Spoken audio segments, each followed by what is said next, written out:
अच्छा बेटा, आज हम एक नया चैप्टर करेंगे। बहुत ही छोटा सा चैप्टर है, agriculture income and it's taxability. वैसे तो एग्रीकल्चर इनकम की अगर हम बात करें, agriculture income is totally exempted from tax under section 10 sub section 1, लेकिन उसकी तीन कंडीशंस हैं। अगर आपकी वो तीन कंडीशंस फुलफिल होंगी तो agriculture income is exempted from tax. पहली कंडीशन है there is income from land, land must be used for agriculture purposes, और तीसरी land must be situated in India. अगर ये तीनों कंडीशन फुलफिल हो जाती हैं तो agriculture income is totally exempted from tax. उसकी और भी कंडीशंस हैं, थ्योरी आती है क्वेश्चन, वो हम थ्योरेटिकल पार्ट में आपको नोट्स भेज देंगे। जो प्रैक्टिकल पार्ट है वो सिर्फ इतना ही है कि integration of agriculture income is done with non agriculture income. सिर्फ और सिर्फ इसीलिए ये एग्रीकल्चर इनकम की नॉन एग्रीकल्चर इनकम के साथ इंटीग्रेशन हो रही है। उसका एक रीजन है, वो ये है कि हायर टैक्स स्लैब्स पे टैक्स लगाया जा सके। Tax can be computed on higher tax slabs, सिर्फ यही पर्पज है। Otherwise agriculture income is totally exempted from tax. और ये इंटीग्रेशन कैसे करते हैं, कब करते हैं, दो चीजों का ध्यान रखना बेटा बस सिर्फ। बाकी ये सारा चैप्टर थ्योरेटिकल है, प्रैक्टिकल पार्ट इतना ही है, ज्यादा से ज्यादा 5 मार्क्स का क्वेश्चन बनता है इसका। पहली कंडीशन है एग्रीकल्चर इनकम शैल एक्सीड ₹5,000, जो एग्रीकल्चर इनकम है हमारी वो 5,000 रुपए से ज्यादा हो। दूसरी condition, non agriculture income shall exceed the exempted slab, non agriculture income shall be higher than the exempted slab. तो जो है नॉन एग्रीकल्चर इनकम है वो एग्जम्प्टेड स्लैब से ज्यादा होनी चाहिए। एग्जम्प्टेड स्लैब का क्या मतलब है, 2,50,000 रुपीज एग्जम्प्टेड स्लैब है नॉर्मल रेजिडेंट के लिए। अगर वो सीनियर सिटीजन है तो एग्जम्प्टेड स्लैब 3 लाख है, 3 लाख को जहां तक टैक्स नहीं लगता। वेरी सीनियर सिटीजन जो 80 साल से ऊपर है उसकी 5 लाख से ऊपर, 5 लाख तक एग्जम्प्टेड स्लैब है। तो depending upon as exempted slabs हैं।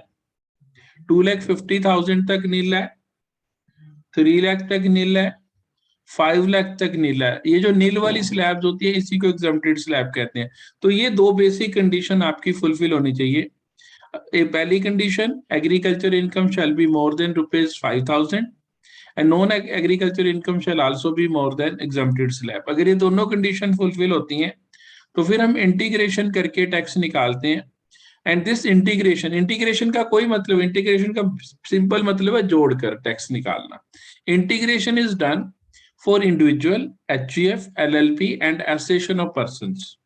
मतलब कंपनी के केस में और पार्टनरशिप फर्म के केस में ये इंटीग्रेशन नहीं होती। This integration is only in the case of individual, HUF, LLP and AOP. ज्यादा उलझाने वाली बात नहीं करूंगा, सीधा सीधा प्रैक्टिकल करके दिखाऊंगा, बिल्कुल इजीली समझ आ जाएगा। 2 स्टेप्स में टैक्स निकालना सिखाना मैंने आपको।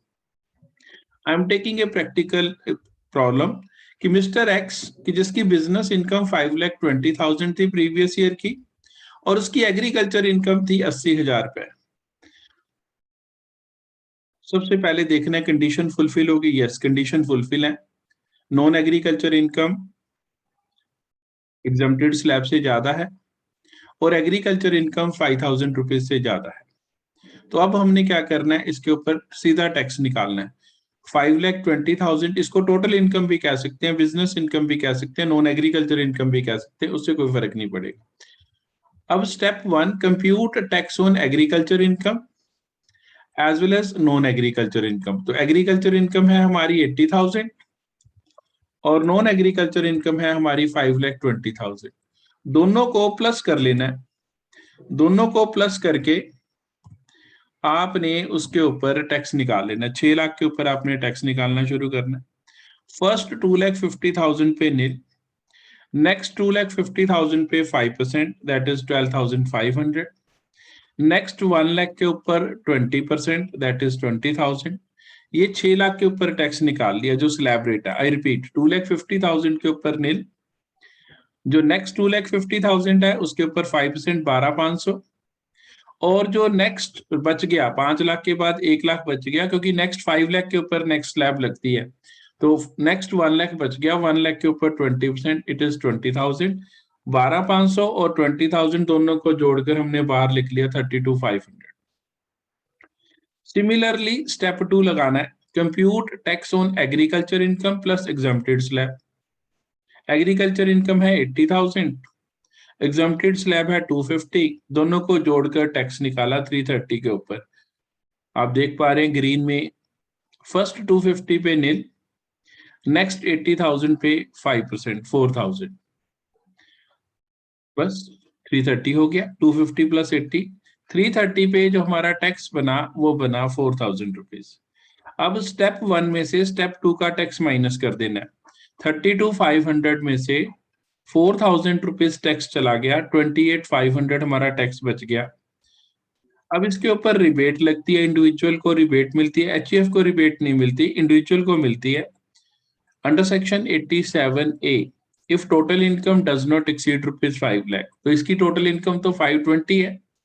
नॉन एग्रीकल्चर को देखना, यहाँ एग्रीकल्चर को प्लस करके नहीं देखना। नॉन एग्रीकल्चर इनकम 520 थी तो इसे रिबेट नहीं मिलेगी। अगर 5 लाख से कम होती तो रिबेट मिलती।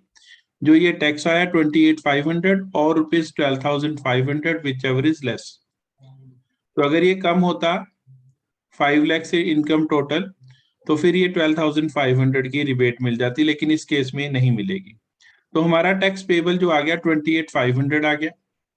इस 28,500 के ऊपर हेल्थ एंड एजुकेशन सेस लगा देना, 4% हेल्थ एंड एजुकेशन सेस लगा दिया। 28,500 का 4% 1140, और ये टोटल टैक्स आ गया 29,640। बस दैट्स इट, इतना ही बेटा हमारा ये सारा प्रोसीजर है। एग्रीकल्चर इनकम को ऐड कर लो पहले नॉन एग्रीकल्चर इनकम में, फिर टैक्स निकाल लो।